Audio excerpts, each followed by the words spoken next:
Perfect. Hello, everyone. Welcome to our panel, Wash Access, Education, and Art.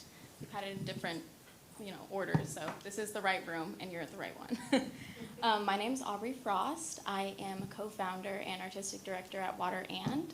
We are an organization dedicated to getting young people excited and interested in water policy and advocacy through education, art, and storytelling. So that's what we do there. We started in college about 5-ish years ago, and it's been going really well. And today I have fabulous people here to speak to us about this very topic. So I'll let you guys introduce yourself. Hi, everybody. I'm Alison Newsome, and I'm a sculptor. And my work is all kind of under this umbrella I call Rainkeep. Oh, that was fast. Hi, I'm Sophia Zengierski. I am a writer and a photographer, and a lot of my work has environmental themes, but I moonlight in academic publishing, so there's a little bit of that in what I'm going to say, too. Yo, what up? I'm Emma Robbins. You saw Aubree Frost on there? Yeah. I am an artist, activist, and community organizer. I run the Chapter House, which is a Native arts org based in Los Angeles, centered around indigiqueerness, community, and Native futurism. I'm also the managing director of Planet Women. We work with women and femmes to build environmental projects, and on the funding side, currently looking to fund marine projects for real. So if you work in that, come talk to me. I'm from the desert. I don't know that stuff very well. And I also serve as an expert in residence at Dig Deep, which I worked at for almost 8 years on the Navajo Water Project. And I'm also an artist myself, making work about treaties, specifically the 18 Lost Treaties of California. So, thank you, everyone. Hello. So the goal of what we wanted to chit-chat about today was several things, obviously, our topic, but we really wanted to talk about a new way to communicate to your audience. I think art really has this narrative that flows through everything every organization does ever, and it has this unique skill on being able to connect people to the problem. So we wanted everyone coming here today to kind of walk away with ideas to bring home to their organization and their communities on how to bring creatives into the conversation and what that would look like and what creatives feel about that and if they even want to be included. Yeah, okay. I also want everybody to talk a little bit about their mediums and who they are speaking to and their experience in their specific communities as well. But I would first like to start with the why. I think that's really important. So I'd like everyone to go around and tell us a little bit about the background of your work, the grassroots and the process behind founding your organizations and doing the work that you do. Would you like to? Yeah. So can I stand? So I was raised, I'm a native Californian from the Redwoods, from Northern California. And I realized growing up in a vertical environment that the upper canopy would catch the fog and rain and send it down to the lower air. And then just the whole way that the forest works is a huge part of my work.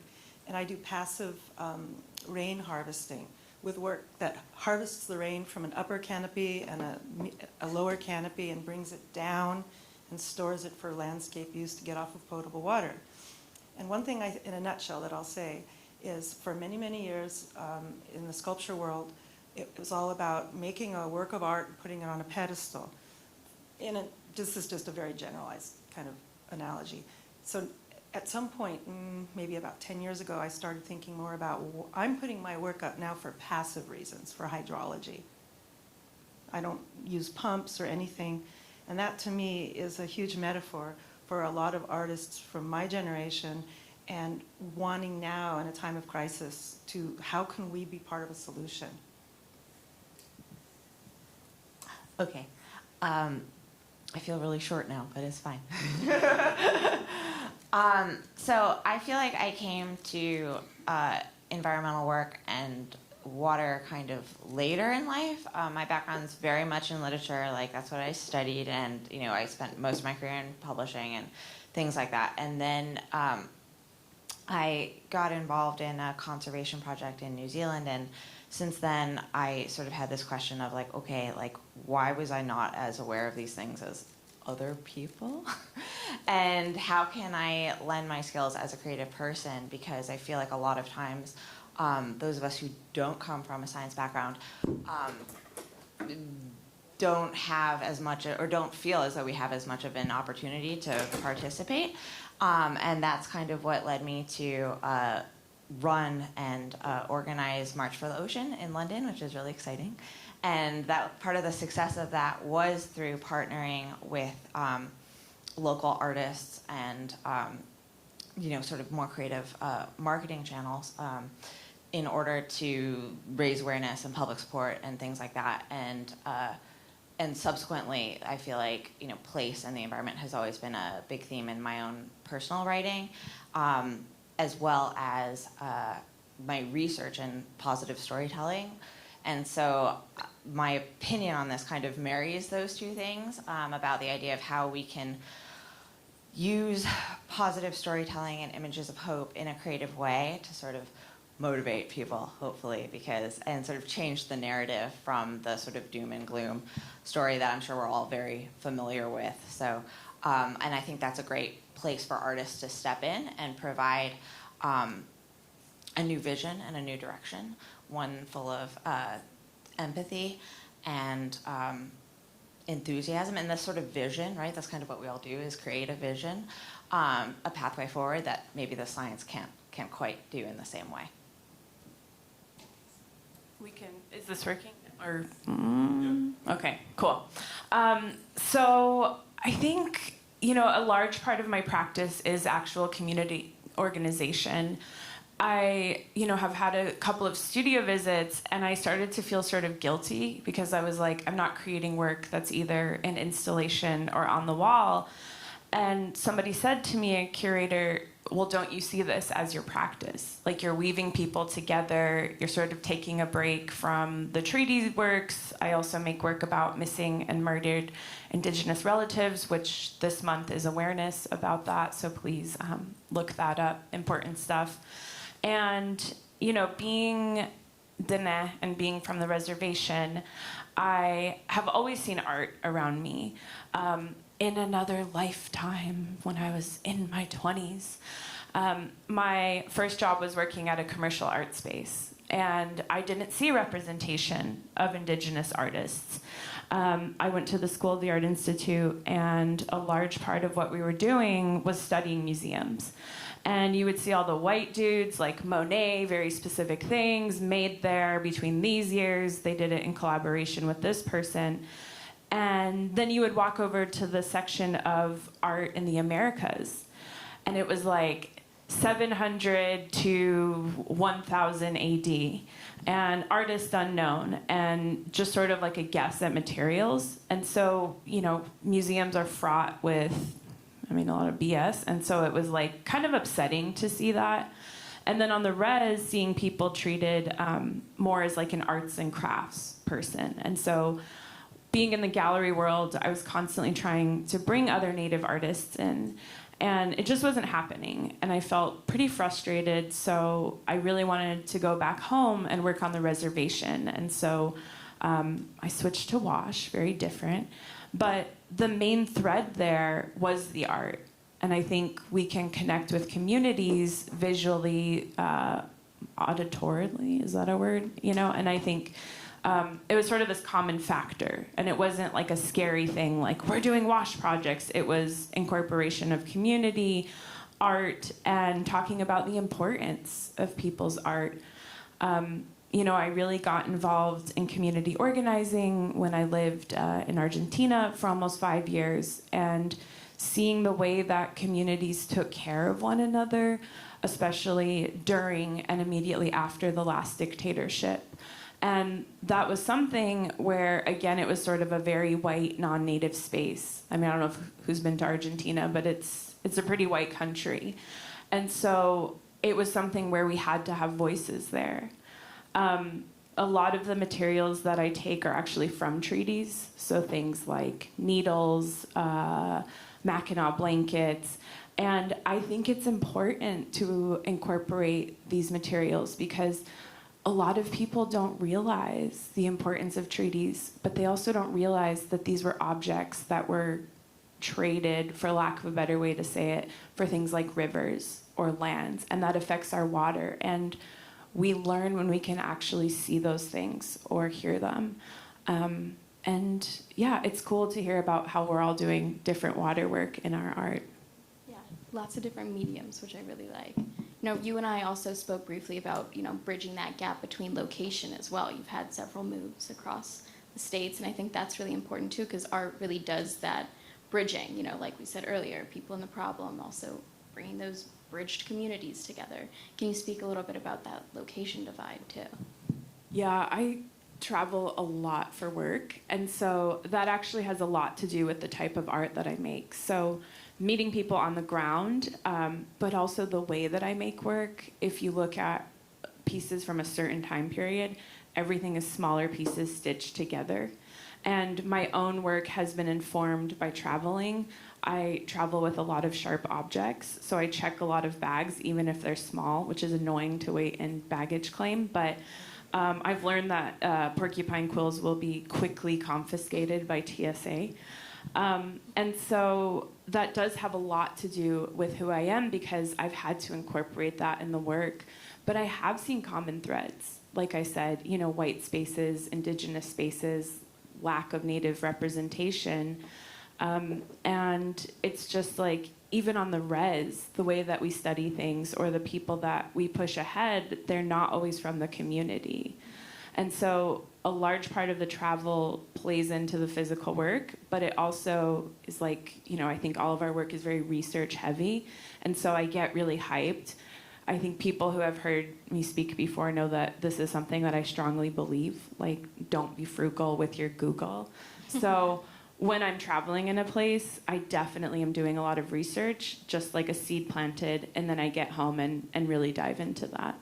That's great. I really like that. And I think, you know, as we were talking about our different mediums, well, porcupine quills, I hope everyone wrote that down. Don't pack that when you're going home. But, you know, writing, that we spoke about that too. That's a really interesting medium. And how do you create community in such a solitary art form that you were discussing? Sure. I want to piggyback on what you were saying, and then I'll get to that, which is also, I find for writing in particular, and maybe it does kind of address your question a little bit, I find place is so important.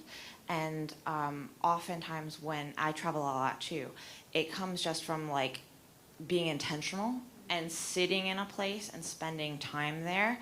And I mean, yes, I do like academic research as well, but I think also so much of art is personal, and that's what makes it relatable. So it's about, you know, me or an artist like spending time observing the space, and I do, especially in my photography, actually, I do a lot of work about sort of the interaction or the interplay between sort of place or nature and man-made objects.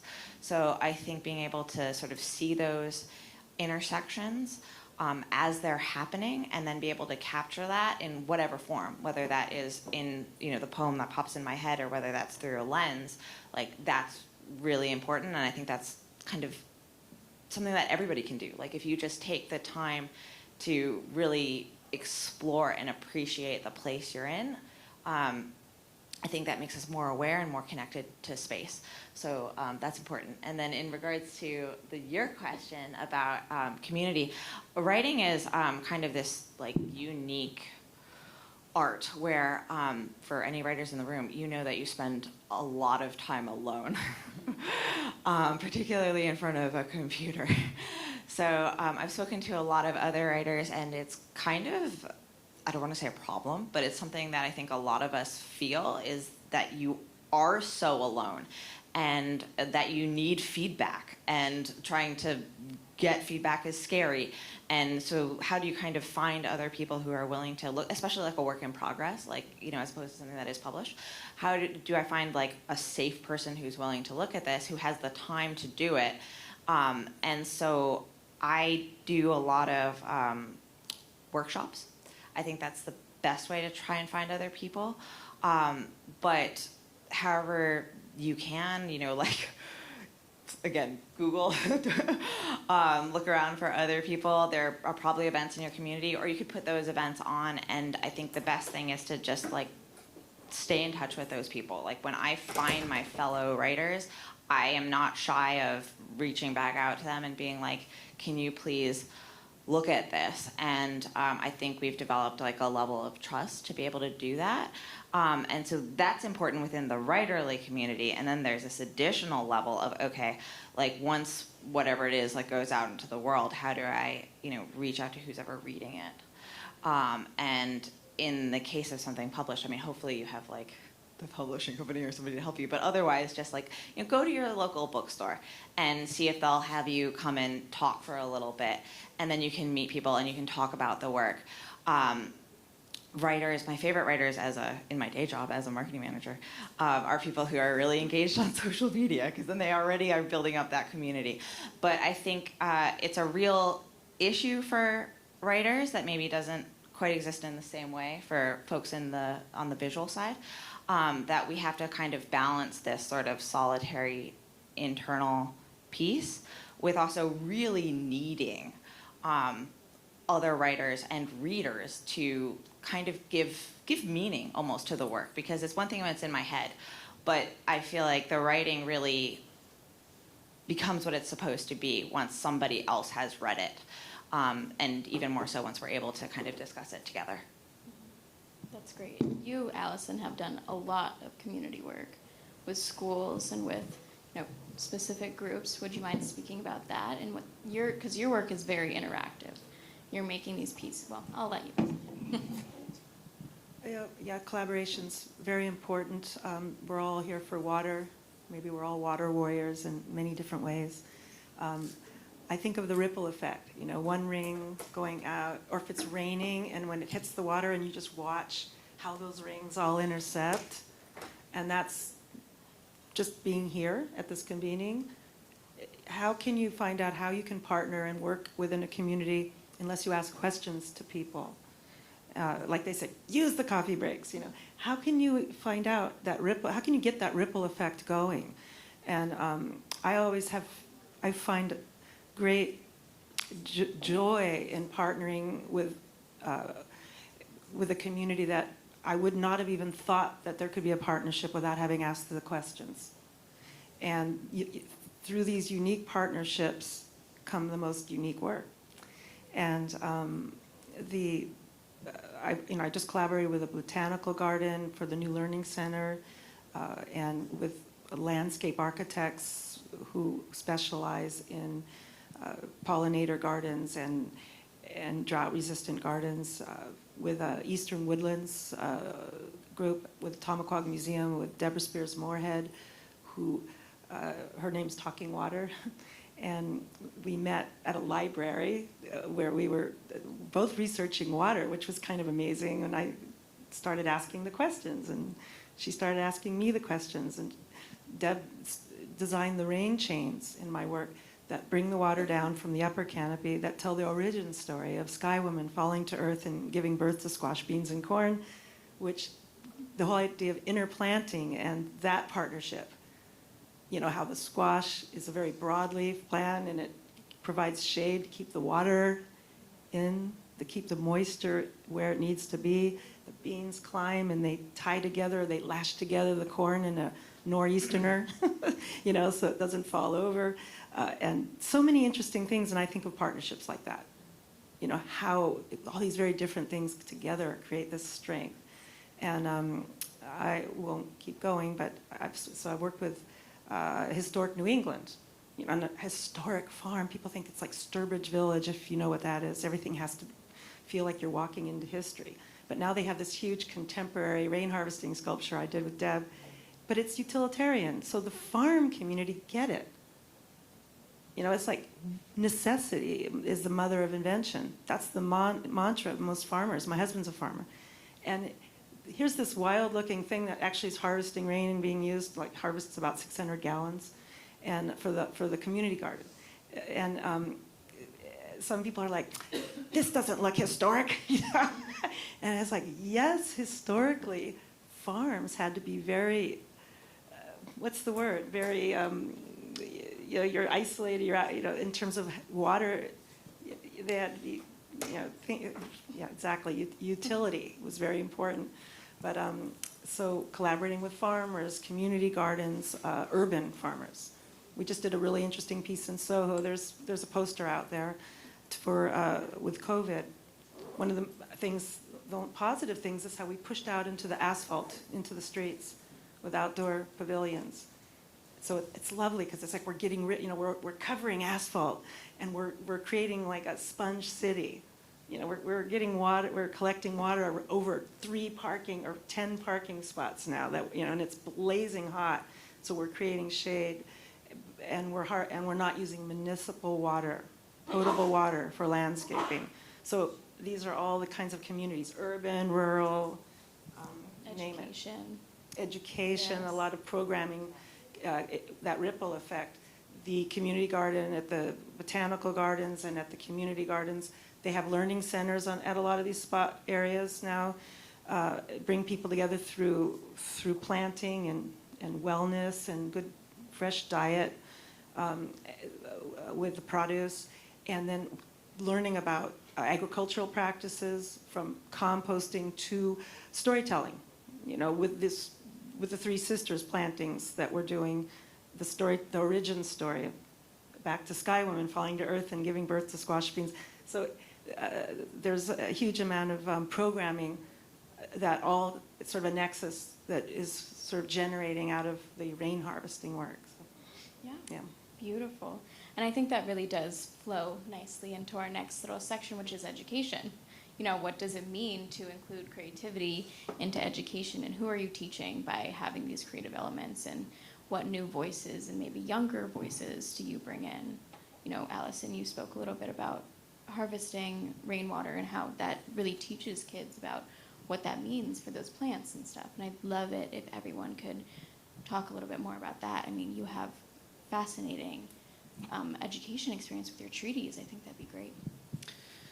Yeah, I think it's not about dumbing things down, for lack of a better way to say it, but it's making things accessible. Because when I first started working in WASH, I was like, what is PVC? What are shark bites? What are the standards? I don't understand how to read this. And I felt really alone because I'm sure, people like Captain Harvey over here and Wilson Yee were really helpful. And I think in terms of education, it starts with listening, kind of like we're all talking about.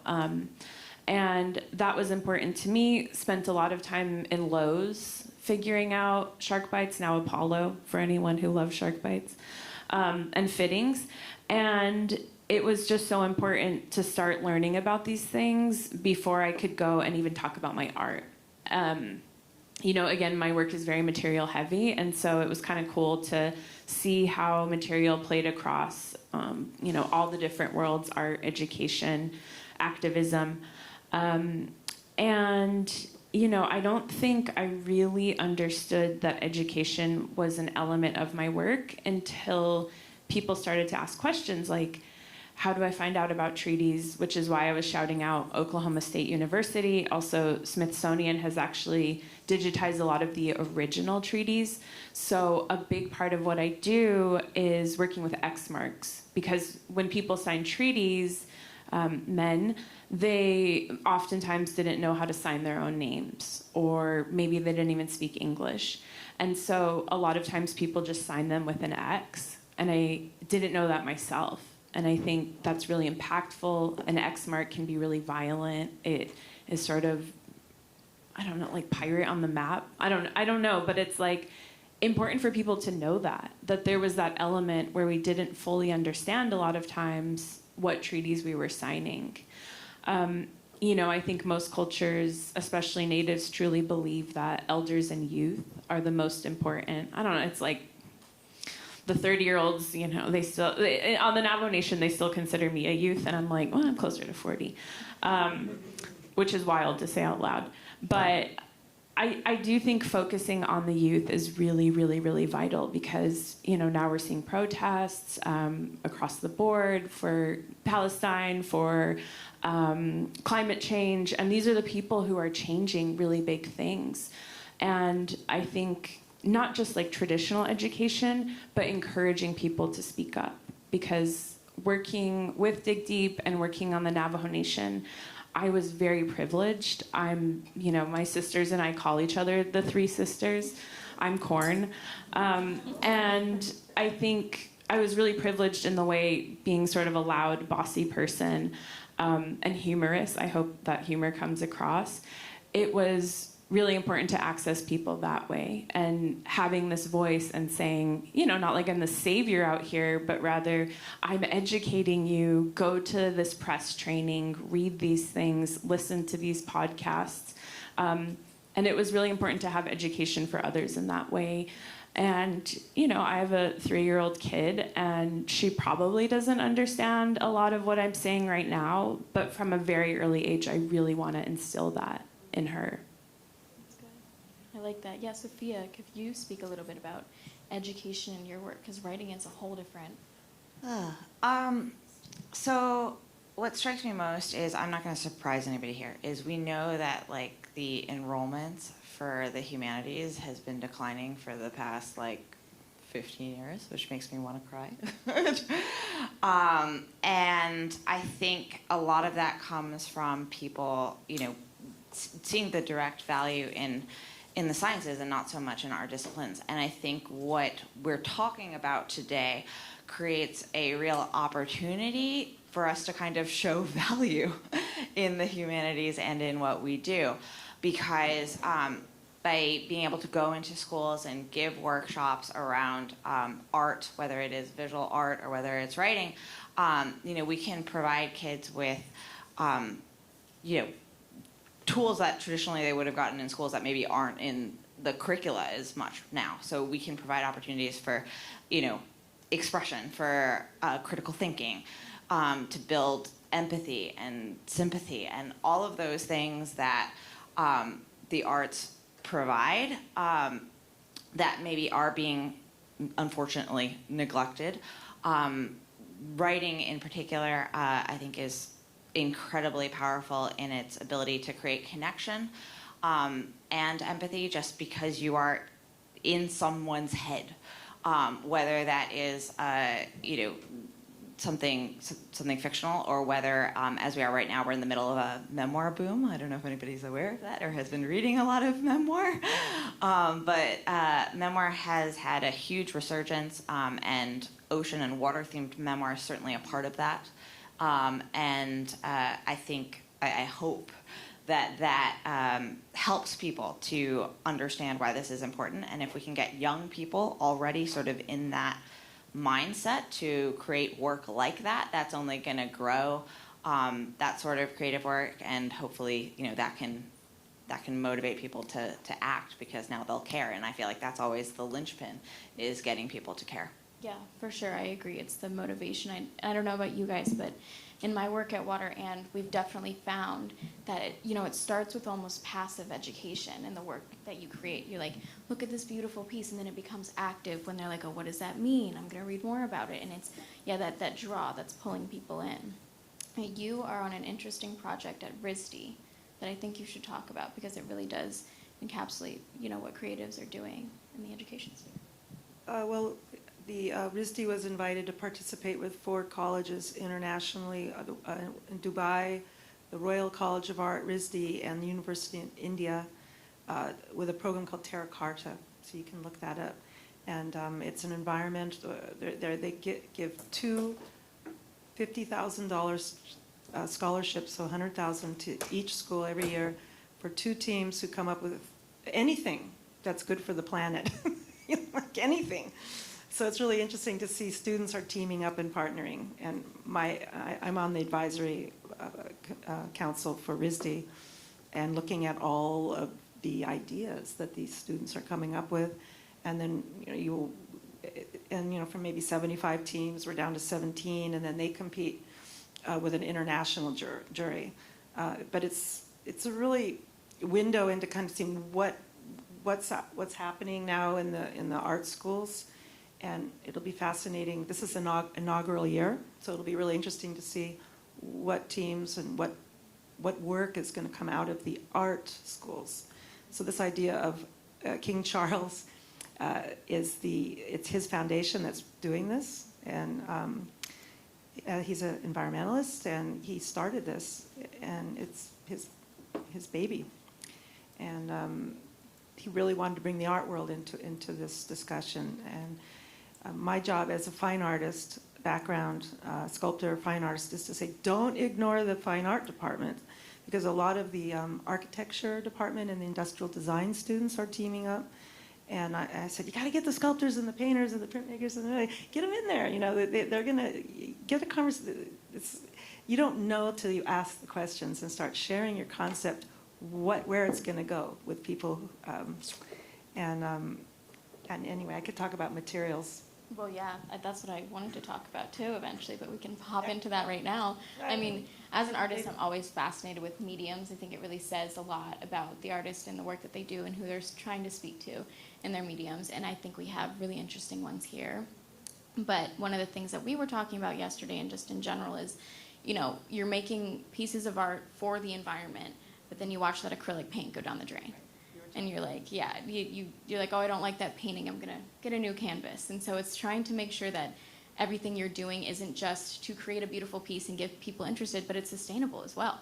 And it has that whole, you know, it's a circular system and it comes back to itself. You had a very interesting, what is this, paste that you made. Yeah. Yeah. We met at the I met Bev and Aubree at the United Nations Water Summit, where I spoke about my work, and I think I went into a tirade, and maybe that's why I'm here. But anyway, so the idea was everything's very important that I choose in terms of materials, and this is really important to me. And what I look at when I talk to, say, these students who are coming up with concepts, you know, is it recyclable? Can it be repurposed? Can it be composted?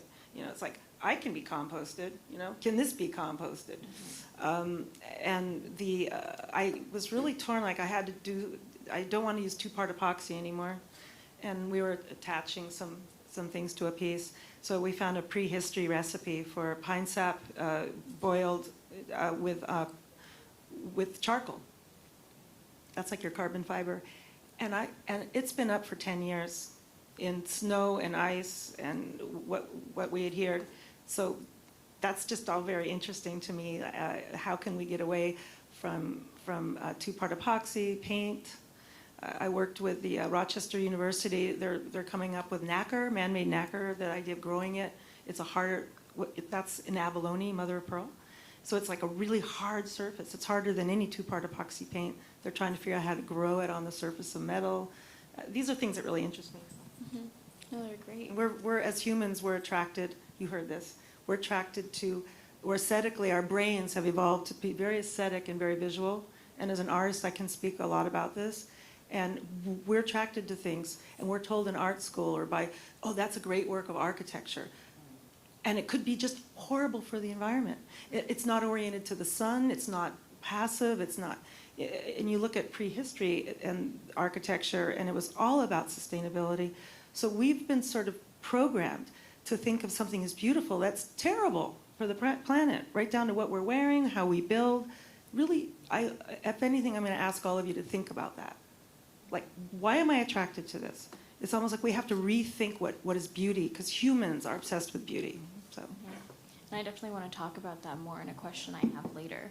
But I want to get Emma a little bit of your materials that you use. You spoke about porcupine pins, but I know you use feathers and cloth and beautiful beads as well. What does that mean for you and your work? Yeah, porcupine quills are not, it's not a material that is literally native to Navajo culture traditionally. So a lot of what I use is sort of pan-indigenous materials. And so that includes like jingles, different types of beads, working a lot with the porcupine quills. I work a lot with horsehair and hair in general.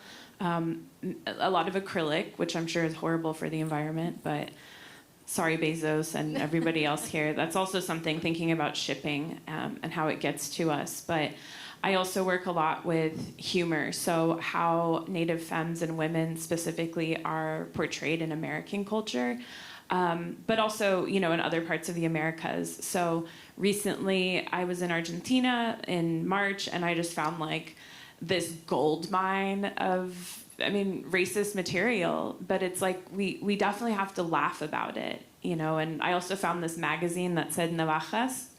If anyone speaks Spanish, navaja means knife. And I was telling the person in the kiosco that in the newspaper stand, oh, I'm Navajo. And he was like, are you going to stab me? Like making all these jokes. And it's like, that's something that's funny. I love wordplay for sure. And I think when talking about my work, that's what I'm really interested in. And I work a lot with things that are traditional to Navajo culture. Turquoise, I work a lot with materials that are like contemporary res life. So if anybody's worked or lived on the Navajo Nation or any tribes of the Southwest, you've probably seen the bluebird flower bag. And it's a cotton flower bag, and I work a lot with that because, as I mentioned, we're constantly seeing work made by Navajo artists that's considered arts and crafts. And I think putting that in, a white cube space or a museum is really important. And those conversations are great that come out of it because I always remember my grandmother using bluebird flower bags. It literally has flour in it. And so people will repurpose it for carrying meat or food. And now we're seeing like bikinis made out of it and umbrellas. And I think bringing that sort of contemporary res culture into it, but then also materials from the desert. So like yucca pods, sand, but then I also work a lot with glass that I find. So, obviously alcoholism is a big thing on reservations, and it's, not everybody experiences that, but I think at some point we have all experienced that. I work a lot with materials specifically from tribal governments or tribal government offices. So, radon, educational pamphlets, things that are letting people know about what's in the environment. And then from, obviously I mentioned the treaties, but from LA, the LA River specifically. When I first relocated to Los Angeles, I didn't even know there was a river there. Anyone from LA here? Do you have the privilege from being LA? Yes. Wow. Doyers. I don't know anything about baseball, but I live in Echo Park, if anyone knows where that is. So, that was something that was really important to me to educate myself because I would drive over the river almost every day, and I was like, what's this blue line? But then it's, a paved channel of concrete. And so a lot of times what I'll do, it's this man-made thing, but it's a natural body of water or flowing whatever of water.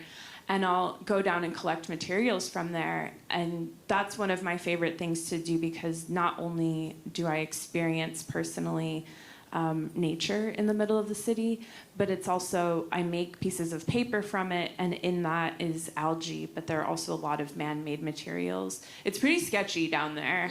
And I use a lot of Lysol and fixative, which is also pretty effed up for the environment, but also not trying to touch all of the things that are in it. And so I just love materials, and the way that I work with it is I collect everything and I sort of hoard it and I think about it, and then we'll eventually go back to it. Yeah.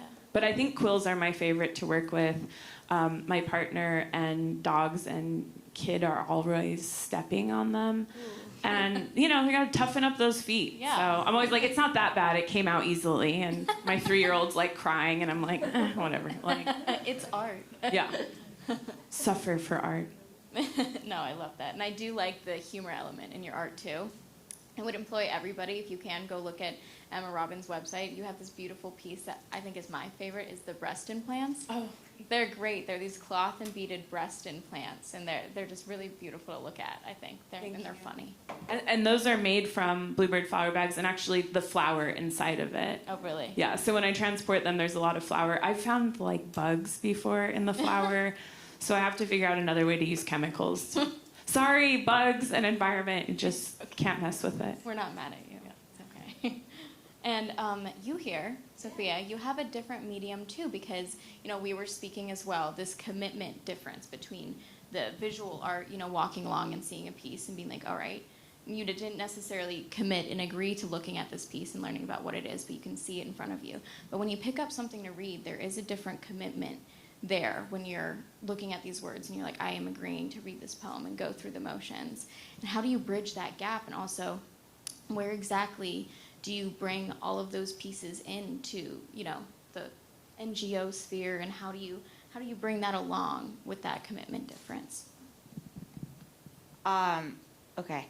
Yeah, I think the answer is the same for any book.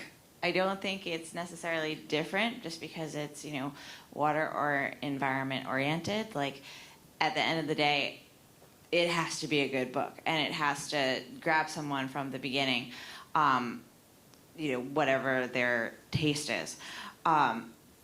So, you know, the story has to be there, the narrative has to be there, all of that stuff. It's not, I don't think, any different than any other book, to be honest with you. In regard to, like, working with other organizations, I think that's a different question, because that is about you as a writer kind of networking with people that you know and thinking creatively, because a lot of times these organizations, you know, and I don't know what your guys' experience is, if they haven't done this before, like, don't always know how to use us as artists.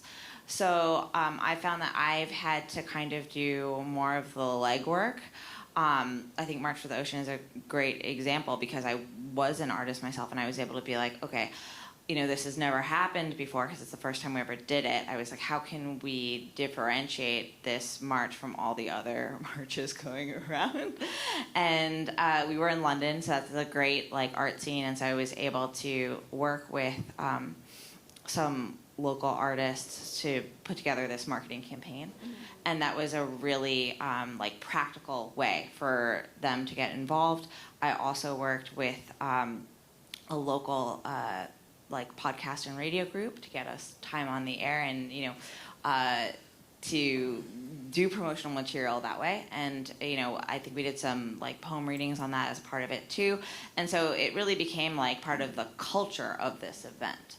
And that helped kind of, for lack of a better phrase, like, kind of brand it as something a little bit different and interesting. And I think that, you know, broadened the audience more than it might have otherwise.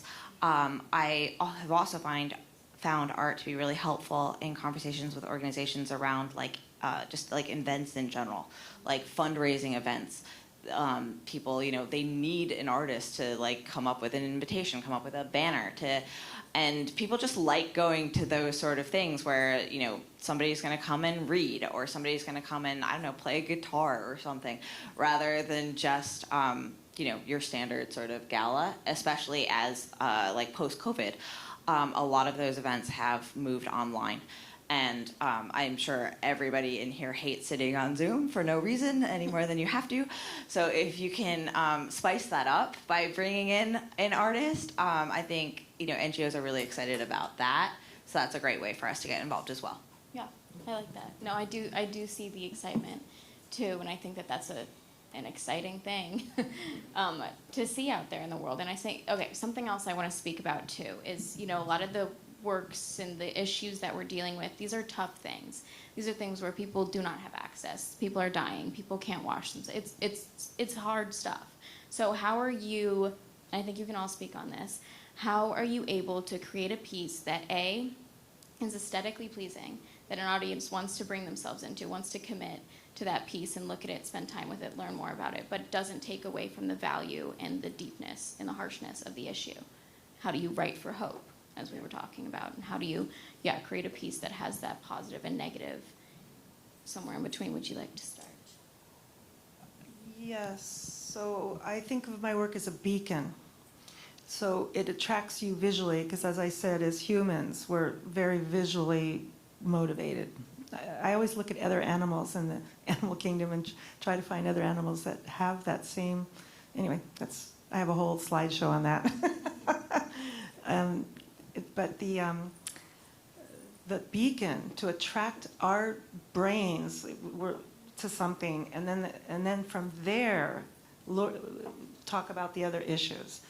I use QR code a lot because you can't have it all in a piece, and then that connects to all of the issues we're talking about, to all these partnerships we're talking about, and to let people know, oh, this is actually, a functioning sculpture, and it's harvesting rain and the QR code is kind of an amazing thing, because you can, if you look at plaques and how people used to try to give information, and things change, the story changes, so you can keep it current, because there's a lot of false information out there, historically. These plaques are getting torn down, all these bronze permanent plaques. So the idea is, through this, something that's attracts people, use that, and then take them into all these other issues that they can then decide, depending on who is the visitor,